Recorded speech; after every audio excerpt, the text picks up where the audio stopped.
Welcome back to the Transformers podcast. This is Sean. Thomas. Sammy.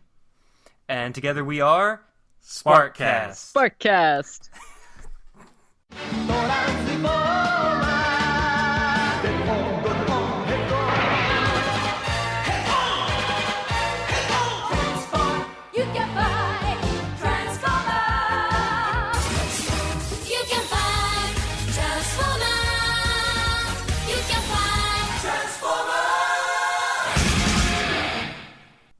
Today we've got a treat for you. We are going to read you a choose-your-own-adventure book, though of course that is actually copyrighted because it was created by somebody else. So we are going to read to you a Find Your Fate Junior book, which is somewhat the same thing. And Sammy here is going to be our narrator today. Yes, he is.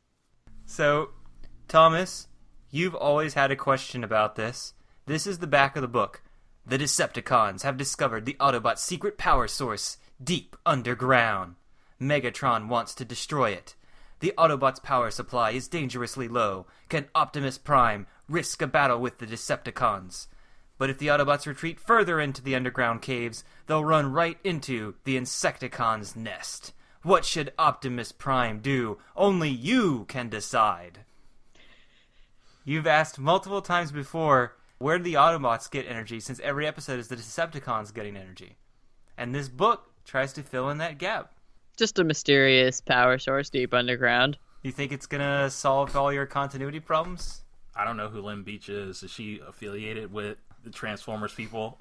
Well, actually, is this officially licensed, or is this a Sabertron work? I did not actually do any research whatsoever for this podcast for the very first time. So we're just reading this blind, except for Sammy, who read this in high school. Yep. All right. Well, let's see. So, do you remember anything about it? First of all, I don't remember squat. I read it and was not impressed. It was fun, this was a fun time waster. I wasn't really expecting this super emotional story, but it's an adventure. It feels like an episode, but that doesn't mean that I remember anything from 5 years ago. You weren't gonna picture a dramatic story where one of the Autobots dies and the other swears revenge and defects from the Autobots to go hunt them down. I feel like someone died. Oh my god! There really? was something. Well, there was something stupid that happened, and I think I blocked it out of my memory. Maybe another human died, like in the other story we read. What? Oh, you mean when all the humans died? When a significant chunk of the planet was destroyed? When Lectonite charges more powerful than an H-bomb went over the slave humans under a cave inside the Sahara Desert? They melted the West Coast. I don't think I'll ever forget that now. Alright, so, Sammy, would you like to try to read the beginning in the style of the narrator from those books that we read? No, I'm just kidding. Read in your own style. Thanks. Did you want to actually start on the first page, or did you want the instructions first? No, I just read the instructions, right? Or the summary. No, you read that was the back of the page. Back of the book, there was an instruction page of how you decide things. I don't know if that shows up over there or not. In the book, there is another page. Oh, she's following the book. I am. Oh, you're reading your real book. Okay. Yeah. So that's probably so the website probably excludes the instructions. So what does your book say? I'm sorry, it's gonna be super complicated. Did you want me to read the whole thing or Yeah, please read your analog book to us on our digital podcast. The Transformers, robots in disguise. They came from Cybertron, a planet of machines, where war raged for thousands of years between the noble Autobots and the evil Decepticons. Now the battle of these powerful robots is your battle. I'm sorry. Only you can protect the Earth from the evil destruction of the Decepticons. Read the directions at the bottom of each page, then decide what the Autobots should do next. If you decide correctly, the Autobots will triumph. If you make the wrong choices, the unspeakable evil of the Decepticons will rule the world. Hurry! The adventure begins on page 1. I'm sorry, I'm going to stop you. There's already an error. It said they've been fighting for thousands of years. Oh no, it's millions of years, okay? They tried. They tried their best. I'm sorry. So let's get to the main story. Yeah, how soon can I kill off Cliffjumper? Oh my god. You know what? That might be. I don't actually think Cliffjumper's in here. Anyways. Vroom! The sound of a powerful motor echoes deep within a cave somewhere in the Pacific Northwest. Somewhere. Hanging from the ceiling, stalactites vibrate from the sound. A racetrack has been cleared on the rocky floor. Around the outside of the track stand the Autobots. With them are their human friends, Sparkplug Witwicky and his son Buster. They are watching a large red van speed around the track. It is Ironhide, the oldest and toughest of the Autobots. He is testing the Sun Pack, an experimental solar battery designed by Sparkplug. They are deep underground so that the test will be secret. The Autobots need fuel as much as humans need food. If the battery works as well as Sparkplug says, it could be the answer to the Autobots' prayers. Optimus Prime, the leader of the Autobots, is elated. 23 hours and still going strong, he says. Ratchet has been keeping a close eye on the test. If something goes wrong, he's the Autobot fix-it man. Hey, Ironhide. He calls to the red van. How are you feeling? Have your old gear started to wear out yet? Go chew on a microchip, shouts Ironhide as he whizzes by. I've never felt better. I love it. Sparkplug checks his stopwatch. According to my calculations, he should have full power for another hour. Can I just say, I love how the 80s were always, according to my calculations. Anyways. This means it's time to turn the page on your storybook. Oh, that's a voice. Okay. It's Optimus. Yeah. With the Sun Pack, just 1 hour of sunlight can provide an Autobot with all the energy he needs for a full day, says Optimus Prime. You are a genius, Sparkplug. I'm just a good mechanic, the human says modestly. This could be the end of our constant search for fuel. Optimus Prime goes on. It could even be the key to defeating the Decepticons. At the mention of the Decepticons, Buster cannot help shivering. He is proud of his father, but he knows how evil the Decepticons are. He still has 40 minutes to go, says Optimus Prime. What he doesn't know is that time may be running out for the Autobots. Unknown to the humans and Autobots, they are not alone in the cave. Kickback, the evil Insecticon, has been watching and listening. The grasshopper-like being also realizes how valuable the Sun Pack could be. The Decepticons must have this battery, he thinks to himself. Megatron will reward me well. He does not wait for the test to be finished. He slips out of the cave. Then he transmits a message to top-secret Decepticon headquarters. Oh my god, someone's gotta be Starscream. Megatron isn't here! Answers Starscream, the powerful Decepticon. Oh god, I'm gone. I'm done. Can you give us another read on that line, Sammy, please? I'm sorry. Oh, answers Starscream, the powerful Decepticon. All right. This person obviously didn't watch the cartoons. He's definitely powerful, hush. He and some of the others are raiding a human power facility. What have you found, Insecticon? Kickback tells Starscream about the test of the Sun Pack. And then Starscream goes to tell Megatron that he found this Sun Pack in a cave somewhere. This is my chance to take command, thinks Starscream. He turns to the Decepticons remaining at headquarters. Huh, cool. It's a good thing you have the book, because we don't have that line over here. Oh! Where does it go? It just starts at back in the cavern is the next line. Oh, okay. Well, here's another line that because there was another Starscream being, Decepticons, he commands, prepare to attack the Autobots. Then it goes into what you're looking at. Okay. Back in the cavern, Ironhide is still going strong. All the Autobots begin to cheer. They cannot hear a distant rumble outside the cave. It is the rumble of jet fighters approaching. But these are not ordinary jet fighters. It's a raiding party of Decepticons, led by the Silver Jet Starscream. Now Optimus Prime calls out, 10 seconds. The other Autobots take up the count. 9, 8, 7, 6. At that moment, rocks begin to fall and the cave floor starts shaking. Then, an unimaginable sight. A jet fighter plane flies into the cave. It really isn't that unimaginable at this point. I was going to say, it might have been unimaginable if it transformed into a robot. You know. The Decepticons! Cries Optimus Prime. Quickly, he pushes Sparkplug and Buster into a crevice away from the fighting. Autobots, defend yourselves. He aims his laser rifle at Starscream and fires. Nice try, Installation Breath. Insulation breath. That's the best he could do. All right. Snarls Starscream. Turning sharply, he drops a load of cluster bombs. The bombs miss the Autobots, but they shatter the stalactites. Large chunks of rock fall everywhere. Other Decepticons have now entered the cave. Kickback rakes the Autobots with a submachine gun. Rumbles and ground waves shake the cavern. Give up, you tin-plated trash cans. Commands Starscream. Give up before we bury you under tons of rocks. Just then, Bumblebee, the smallest of the Autobots, rolls up to Optimus Prime. Optimus Prime. It was so cute. He says, The fighting has opened a hole in the back of the cave. I checked it out. There seems to be a tunnel to the surface. Maybe we could get out that way. Optimus Prime thinks quickly. Good work, Bumblebee. He says, Even though we outnumber the Decepticons, all of us are low on fuel. I hate to retreat in the middle of a battle, but... Another blast rocks the cave. The Autobots are fighting bravely, but the weapons and falling rocks are causing dents and shattered photocells.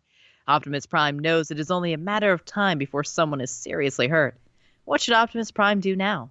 Should he stand and continue to fight the evil Decepticons? Or would it be safer to retreat into the tunnel and return to fight another day? All right, guys, what do we do? Oh, man. I don't know. Well, I feel like since they're kind of like hinting at somebody might get hurt if he sticks around, Yeah. I think we should take stock of who's with him right now and There's decide. no cliff jumper, so he won't die if you stay here. But Sparkplug and The humans are never We going to can die kill in the Arm's humans. book, all right? So I think the wisest move would be to retreat. What do you think, All Sammy? right. I'm down with retreating. Okay. Retreat! All right. Turn so to we're gonna, page 40. We're going to retreat. Hold on, I gotta get there. All right. Oh, I can already tell it's the right decision based on that first sentence. Optimus Prime knows that a good leader must know when to retreat. Right now, he must think of the safety of the Autobots and the humans. Bumblebee, He orders. take the humans and enter the tunnel you found. The rest of the Autobots, follow. Quick! I'll hold off the Decepticons as long as I can. Bumblebee and the other Autobots do as they are ordered. When Optimus Prime sees that all of his troops are safe, he follows them. Then he sets off a dynamite charge. It collapses What? the entrance to the passage. What? So I'm just confused as to what's happening. Go ahead. Okay. The Decepticons cannot follow. Quickly, the Autobots begin to roll toward the surface and to safety. But suddenly, they come to a fork. Instead of one tunnel, there are now two. Thanks for the explanation of a fork. There is no way to tell which tunnel leads to the surface. The left-hand tunnel is steep and narrow. The right-hand passage is wider. But there are strange buzzing sounds coming from it. Which tunnel should Optimus Prime choose? Don't go right. Wow, Those are guys. that's going to be the Insecticons. Are we sure about that? but they might get hurt going through the steep tunnel. No, they should do the steep and narrow one because That doesn't make story sense. He did all this work to keep them safe, but now you're gonna risk their lives again. What if they slip and fall on a rock and scrape you know their what? knee? The only thing that will hurt them is if they fall into some glacier water. Okay, it's not going to matter if they fall off a cliff a few feet. Just a few feet. So, I'm thinking left hand. Sammy, what about you? I'm also left hand. Thomas. I'm outvoted. Okay. We'll take the tunnel on the left. Bumblebee, lead the way. Soon the Autobots are rolling toward, they hope, the surface. It's really narrow here. Says Bumblebee. It's going to be a tight fit for you big guys. Unfortunately, Bumblebee's right. Ironhide, who is almost out of power, gets stuck at a turn in the tunnel. Nuts. He grumbles. He's too embarrassed to call for help. He revs his engine and rocks back and forth, trying to get loose. And then he hears a sound that chills his transmission fluid. It is the buzzing of a scarab beetle. In his small insect form, shrapnel has followed him, and now the evil Insecticon lands on his body just above the sun pack. Bog off. Says Ironhide, but Shrapnel only chuckles. Aiming his antenna carefully, Shrapnel disrupts the sun pack's electronic lock. Then he takes the sun pack and prepares to fly off. So long, Autobot. He sneers. Next time we meet, I will be unstoppable. Soon the other Autobots are out of the tunnel and on the road to headquarters, Hey, says Sparkplug. where's Ironhide? Quickly, Optimus Prime goes back to the bottom of the tunnel. He returns a few minutes later with Ironhide, who's out cold. Ratchet works on Ironhide with a portable emergency generator. Before long, the old Autobot comes to and transforms to his robot form. Weakly, he tells his friends what has happened. The Insecticons have the Sun Pack. Says Mirage. Let's track those beady-eyed bugs down. We're too low on power. Says Ratchet. We must return to the headquarters first to refuel. Now Optimus Prime must make a decision. What should he do? Did we go the wrong way because we went down where the sound was actually coming from, and the right tunnel was the echo? No, maybe. I don't know. See, that's why you have to do it a couple times. Anyway, we only made one path here. All right, so should we all return to base and refuel, or just by sending an advanced scout after the Sun Pack? Well, considering no one on the Autobot side is good at stealth. Mirage is. Yeah. Oh, that's true. I don't know. I feel like the story's trying to make us not leave the cave or we lose automatically for some reason now. See, I just like the adventure. What? I'm like, yes, let's choose the worst decision. Okay, fine. I'll then send a scout. I don't care. Thomas, what do you want to do? Let's refuel. God. Oh, the safe way. Oh, wait, now it's up to me, though? Well, Yeah, no, you I said you definitely... wanted to- you I'm, said you- I'm the... Yeah. You want to send the advanced scout, right? Yeah. Because nothing can go wrong. Absolutely nothing. Send the small bumblebee, right? Yeah, let's do it. Okay. I'm so... I feel felt like that Thomas was going to be the bad ending. That's why I picked it. Alright. I need a volunteer to go after the Sun Pack. says Optimus Prime gravely. I still have a few hours worth of fuel. Yeah, Mirage! Alright, Woo. says Mirage. Let me follow Shrapnel. We can't let him escape with the Sun Pack. Optimus Prime nods. A good point, Mirage. But I can't send one Autobot alone against the Insecticons. I'll go along. Says Buster. You're not an Autobot. I don't need fuel, and 2 hits are better than 1. Optimus thinks a moment. If this weren't such a desperate situation, I would refuse. He says. But you can both go on one condition. You will promise me that you will go as scouts. Only scouts, said the foreboding finger of Optimus Prime. No, I'm just kidding. That's not in there. If you find this Sun Pack, you will radio for help. You won't try to do anything on your own. But what if... Says Mirage. No buts! Says Optimus. Promise me! He's raising his voice. I promise. Says Mirage. Me too. Says Buster. I was trying to sound like Optimus from the storybook instead of Optimus from the cartoon. I don't know what any of these guys sound like. So that's like the closest I could think of is doing a Starscream voice, but everybody else I have really... All I can think of is try to do the enunciation of Optimus Prime, but not anything like he really sounds. It's whatever floats your boat. It's whatever. It's all good. Do you want to be any of the Transformers? I mean, I guess maybe Megatron when he comes along. Oh, that'd be funny. Alright, go continue. Hey, the other Autobots roll off in the direction of headquarters. Mirage spends a moment adjusting his electronic sensors. I detect a strange insect-like buzzing on the ultrasonic frequencies. He says. Let's follow it. Turn to page 19. I don't know why I'm making this voice for Mirage when I actually like Mirage. That's fine. You know, we make fun of the people we like. Okay. For the next 2 hours... What? Yeah, exactly. What? What? I guess they had enough fuel for 2 hours to stay in their cave for no reason. You know. I think Mirage should say he could go for hours. Mm-hmm. So. Yeah. For whatever reason, like, he just stole all the energy. I don't know. For the next 2 hours, Mirage and Buster travel through the twists and turns of mountain roads. The ultrasonic signals grow louder. This is it. Mirage says at last. They are in front of a forest of dead and rotting trees. They can barely see through the twisted and gnarled branches, but they can hear the sound of buzzing and metallic voices. Stealthily, human and Autobot... I'm sorry, what? Yeah. Right, it's Mirage. They can be stealthy. Human and Autobot approach the deadly forest. The branches are like bony arms that grab them as they walk. Mirage activates his electro disruptor. Instantly, he and Buster appear to be part of the background of rotting trees and vines. This illusion will only last 6 minutes. The Autobot whispers. We better get what we need by then.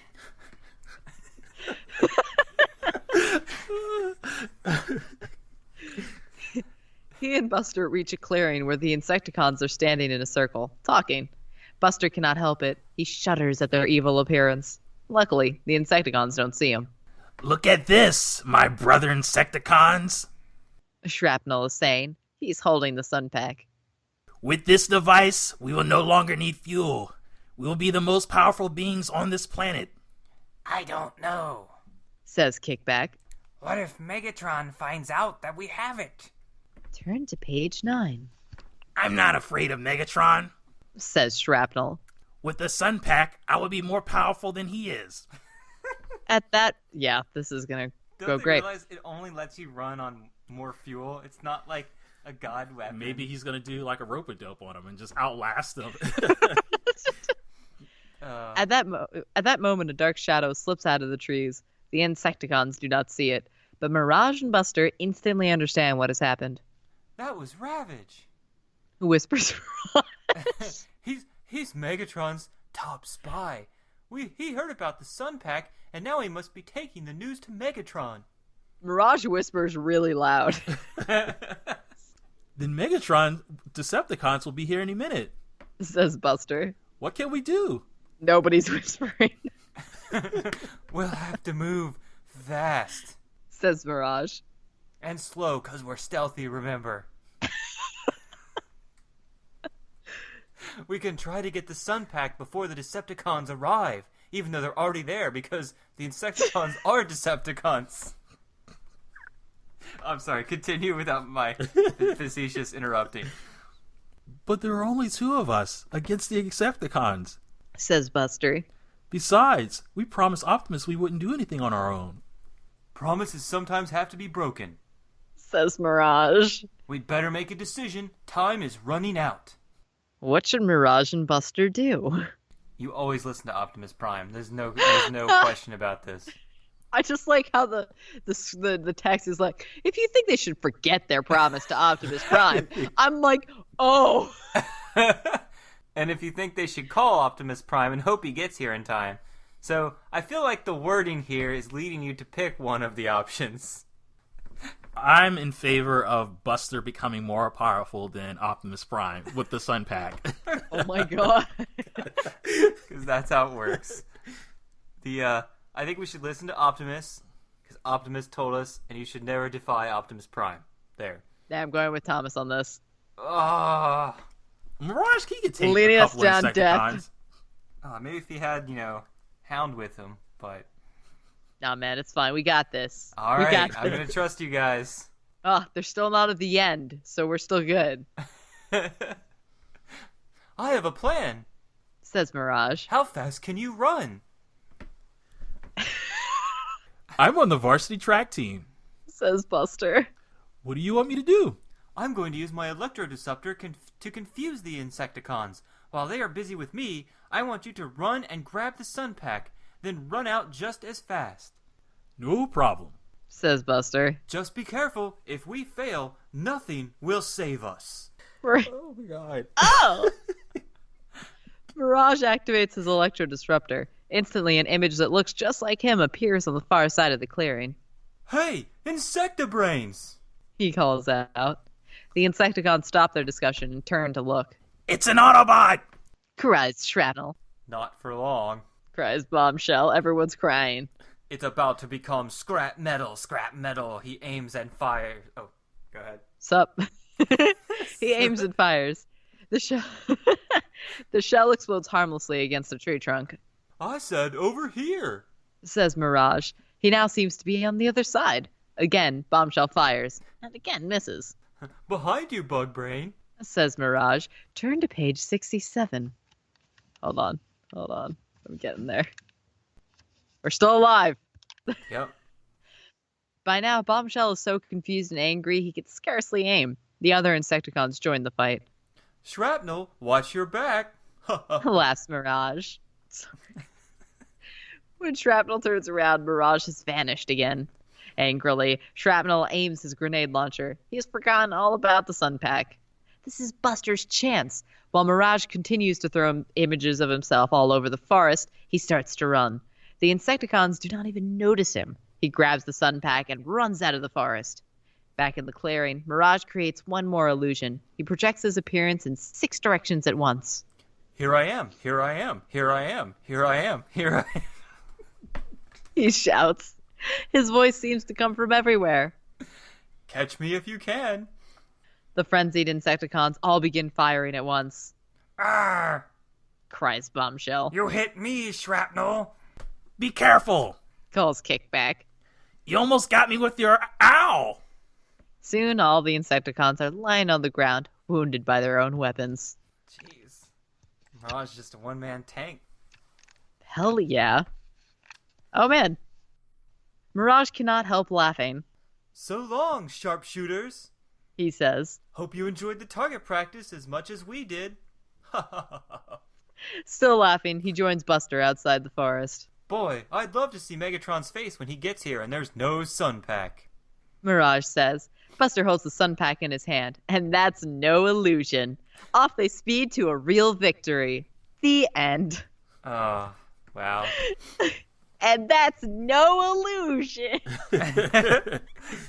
So, I'm a better one leader round. than Optimus. I chose that path. Yeah, we did it. you know what? I thought they were going to try to lead you on to that answer. It's a kid's book. You're overthinking this. I know. Everybody wins.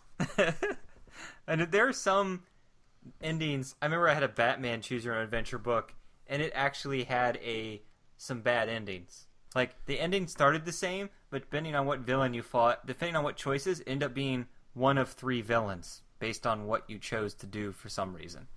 Right. I think the only Choose Your Own Adventure books that I ever read were, like, Goosebumps books. And I guess because that was Goosebumps, and they were kind of trying to scare little kids a little bit, some of those did have, like, bad endings. Yeah. I honestly don't, I don't think this has bad endings. It just had a stupid ending. Yeah. Well, I noticed if we had called Optimus and waited for him to arrive, we still would have won. Only we would have had epic battle with the Autobots and the Decepticons. We could just read the page. You want to read the whole thing? Yeah, I mean, the page that you're reading, because I found it. Your page does start with quickly, Mirage, right? Yes. Okay, cool. Quickly, Mirage radios to Autobot headquarters. Come prepare for heavy fighting. He tells Optimus Prime. We're expecting Decepticons soon. Mirage is right. It's a very short time before the roar of jet planes is heard. The Decepticons are on their way. Mirage says. Let's hide in those rocks over there. The Decepticons arrive, transform into robots, and enter the deadly forest. Oh, wait, I guess I'm Megatron. Yeah. What's this Ravage tells me about a solar battery? Megatron demands in his booming voice. I don't know what you're talking about, Says Shrapnel. He tries to hide the sun pack behind his back. Liar! Thunders Megatron. He knocks Shrapnel to the ground with a blast from his fusion cannons. You and all the Insecticons must be punished. I order you to. But at that moment, the sound of car engines signals that the Autobots have arrived.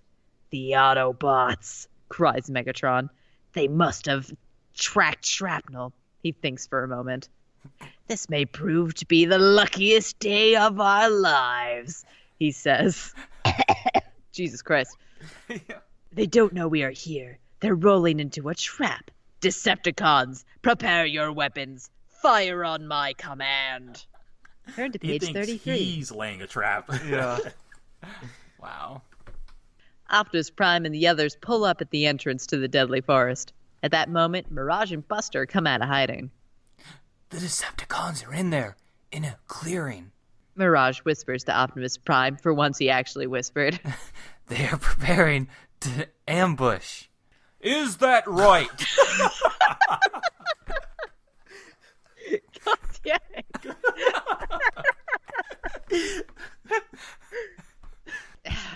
Says It's completely out of Optimus character Prime. for Optimus to whisper. So yeah, What is it? that's a good read. What? Whatever. Sure. cries Optimus Prime. Well, let's see if we can turn their plan around. Ironhide, how much corrosive acid can you shoot? A lot. Says the van. I'm fully recharged. Then come over here. Says Optimus Prime. Silently. The Decepticons must be very crowded. A little bit of acid should go a long way. This should be as easy as shooting pickles in a barrel. Says Ironhide. Still in his van form, he drives to the entrance of the clearing. Quietly, he inserts his nozzle through the tangled branches. Then, he begins to shoot a stream of powerful acid into the clearing. Almost immediately, there are screams of pain from inside. Arg! My joints! Cries Starscream's voice. Oh. Beautiful.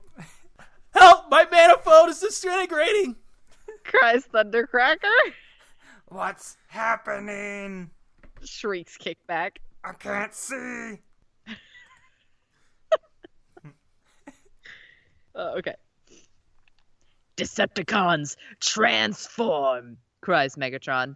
Our ambush has turned out to be a trap. For us! In a panic, the Decepticons pour out of the forest. Most of them are damaged. Though badly injured, they begin to fly away. The Autobots give a cheer. Well done, Ironhide. Says Optimus Prime. Now let's get the Sun Pack. Optimus Prime and Ironhide enter the forest. A few minutes later, they return. I have good news and bad news. Optimus Prime tells his troops. The good news is that the Decepticons didn't get the Sun Pack. What's the bad news? Asks Mirage. The bad news is that Ironhide did. Optimus Prime holds up a formless mess of metal and fiberglass. This is all that remains of the original Sun Pack. He says. It was in the direct line of fire of Ironhide's nozzle. I'm almost sorry now that Megatron didn't take it with him. The Autobots laugh cheerfully. They know Sparkplug will soon produce another Sun Pack, and for this moment at least, their future seems bright. Darn tootin'. Just like, okay. What's the point of having it injured if they just say he can make another one? It's good that like the Decepticons can't have it, because then they know everything and then could make their own. Well, even if in typical cartoon fashion, if they got it with acid injury, they'd just be like, this is useless, and Megatron would throw it into the ocean. Yeah, that's true. So there's no point to have it injured for the Autobots if they can just make another one. It doesn't make sense from any kind of storytelling perspective. Well, you need to have a good ending, and you need to have the true ending. We already got the true ending. Yeah. So this is just the good, normal ending. This is just another ending. Yeah, but there's like wondering... 4 other endings. There's what? There's like 4 other endings. So there's 6 total? I don't know how many endings there are. I just made up a thing. Hold on. I'm counting. 1. Okay. Are you just flipping through the book looking at the end? Yep. 2. 3. Ugh. Flip the damn page. 3. I guess what I want to know is what happens when they go through that tunnel with the buzzing. 4. Oh. You want to find that out, huh? Maybe they just lose the Sun Pack then and there. And then the Insecticons, they have to track the Insecticons down to that clearing. Because I'm sure everything goes back to that clearing. Mm-hmm. Like maybe the Insecticons were setting up to give it to Megatron for real. Instead of just trying to steal it from him. So if we went to the right tunnel, what happens? There are 9 different endings. Jeez. Wow. What the hell was this last picture? Good quality picture on the last page. We can't see it, but... Do you have any of the pictures over there? They're only in relation to the story. So we have to know... We have to choose the direct... We have to hit the options on the internet. Gotcha. So there's no way to actually look for actual pages. Why? Describe to us the image for all its viewers. Okay. All right. So this image, it's a very beautiful image, all right? Because we have the original Transformer designs where Megatron still has the crotch trigger, right? Mm-hmm. Okay. So we have, oh my God, is that, no, it is Smokescreen. Okay. I was like, anyway, so we have Smokescreen in car mode, just blazing in front of Megatron, being like, haha, see you later, sucker. And then we have I guess Starscream and Thundercracker flying off in the background, they're in the complete opposite direction of where we're all facing, okay? And then there's Megatron. And Megatron is the real piece here, okay? Because he's looking eye directly in your face and has his arms behind his back, but like over the head kind of thing, like he's chilling, and he's just pelvic thrusting. His crouch trigger. I don't understand what's happening. The funny thing is, okay, so if we had gone down the other tunnel, it would have been slippery and we would have fallen down because we wouldn't get the Autobots wouldn't have any traction, and they'd fall right into the Decepticons. There'd be a huge battle, and then you have to choose between letting Beachcomber, whoever the hell that person is. Where did he come from? I think he's from season 2. It was just like, do you want him to charge the Sun Pack? Then he has to go take a path. Oh my god, there's too many more directions to go. So you can't really... How many pages is the book, Sammy? It is 74 pages. I guess we probably just did... How many pages did you say? Maybe 6 or 7 for the first path. She said 70 something. Wow. Yeah, 74. I think we did like 20 pages in total. Mm-hmm. Wait, no, because we only did. I don't know. 20 sounds like a lot. Maybe like 15. Yeah.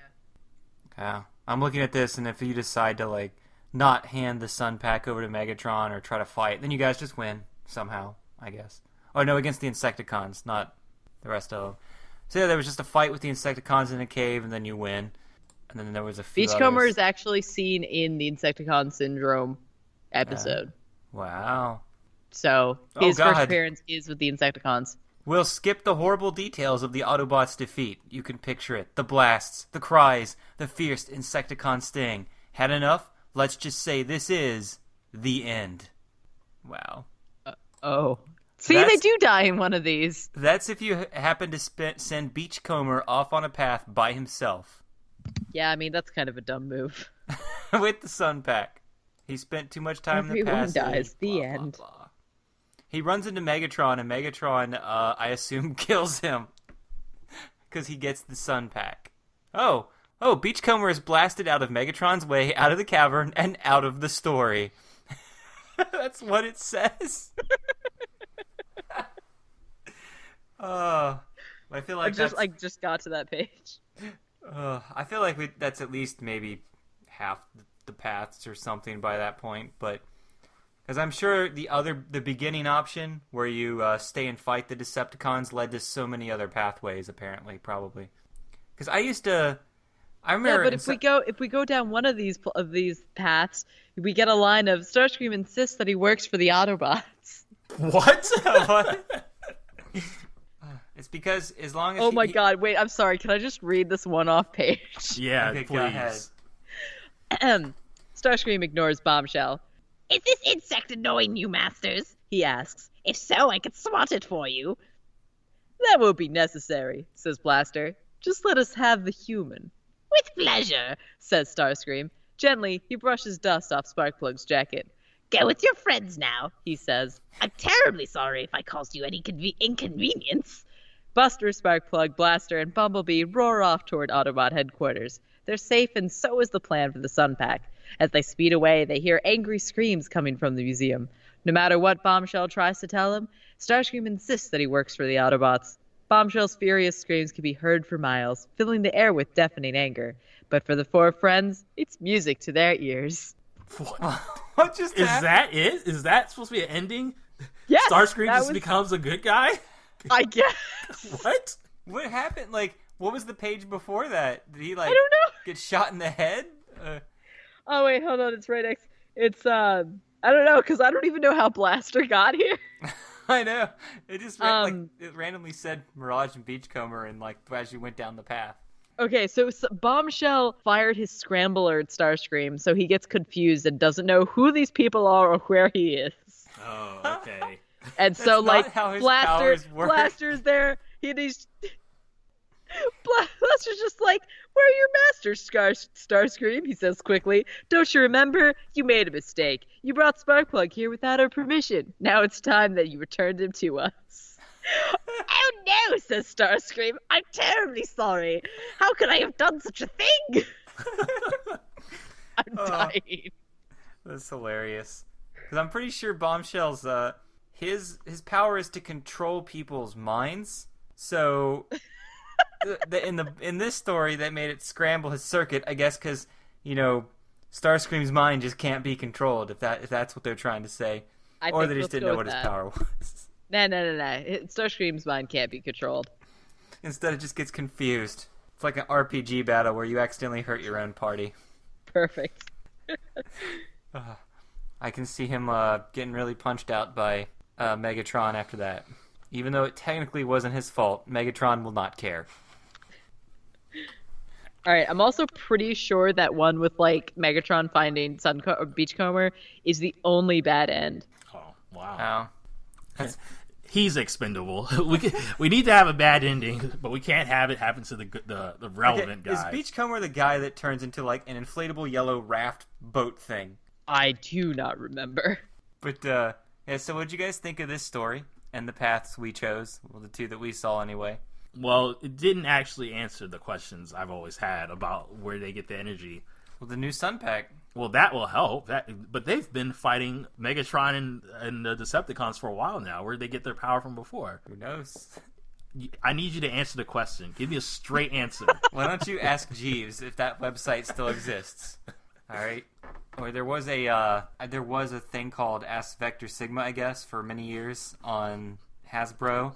Maybe you could just ask him that question directly and be like, hey, the Decepticons are always stealing energy to live. How do the Autobots live on Earth? Like, they just, pilfer gas stations without people aren't looking, or... And then they just send me a virus for asking, for daring to ask such questions like that, trying to expose the lore of... Well, remember, at the end of the season, at the end of the first 3 episodes of the cartoon, they make a... Spike's talking about how they make a deal with the UN and all that stuff. Maybe the UN gives them oil to help them fight the Decepticons, and it just never bothers them again because they're like, why are we getting involved? We're just humans. Well, why would they continue to help them? They're just massive failures. They let the whole West Coast die. That's not in the cartoon. Who knows? Might not be canon. So, what do you think, Sammy? Yeah, I got. With the energy thing, I have no. I'm just kind of go with it. Like, it's fine. They're the good guys. They're supposed to have unlimited energy. It's fine. They buy it. As for the they buy it. They just open up themselves and look for any gold-plated wire and just buy it, purchase it. Yeah, it's fine. It's fine. As for the book, my opinion is still the same. Like, it's just a dumb time waster, and it's it's fun. It's not, hey, if you have the $2 to spare, pick it up. It's fun. Don't expect anything groundbreaking. Yeah, I like that Starscream thing that you read. Yes, that was pretty funny. Absolutely. And then I kind of like I did like the 2 endings that we had, the good ones. One was just hey, I won by myself, the Mirage story. He didn't win by himself. He won with Buster, who had courage. Okay. So that leads me well, to a question. Sorry. What? I was going to say you're not disabled if you have courage. That leads me to another thing. I'm wondering if Chip is a cartoon-only creation, and I wonder if he shows up in any of these children's books ever. I don't know, actually. Well, why would he be a cartoon only? Well, sometimes things like that happen. everything's based off of the cartoon, right? Yeah, but a lot of the stuff's based on the Bible they made before the cartoon. So maybe they only started making him while they were writing episodes and decided they needed a smart human, then used him a while. So I guess we'll see down the road. I don't know. That seems weird. They haven't shied away from retconning other things. I feel like they would have gotten that straight after a while. But yeah, I can't really think of anything else to say about this book. Yep, I have nothing more to add. Yeah, I'm good. I guess we're going to prematurely just end this episode. We hope you enjoyed us reenacting the tale of the attack of the Insecticons with our own Transformer voices. Yeah. So, signing off for today, I'm Sean Conicus. Thomas, just Thomas. Iron Sammy. Remember, for all together, we 3 are... Sparkcast. Sparkcast.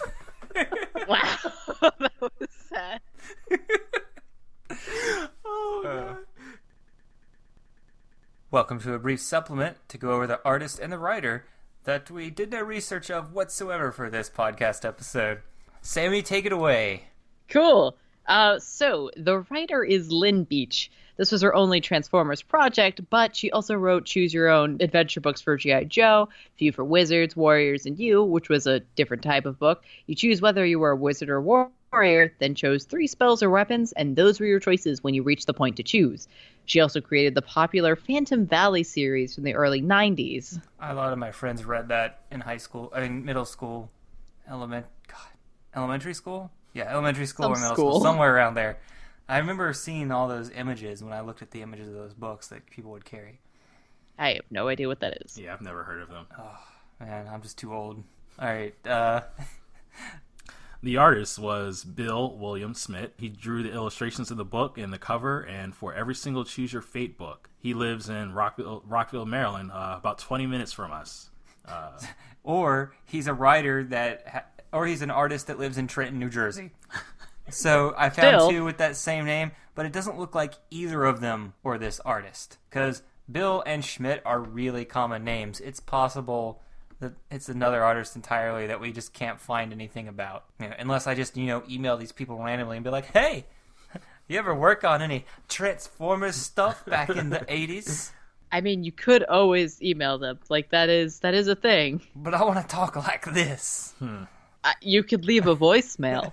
I mean, it seems like they have websites, so yeah, I mean, they have contact info. I mean, it wouldn't hurt. I just don't see Impressionist Painter being the guy who did that work back then. The other know. And the other guy in New Jersey is an abstract artist. Well, both of these cases, I feel like they could have did the Transformer stuff just to pay the bills, and their true passion was this real art, the real stuff, instead of these weird line drawings and painted on faces on the back of trunks. Which is the next episode. That's the future, Thomas. Get it right. All right. We hope you've enjoyed this supplement. Goodbye.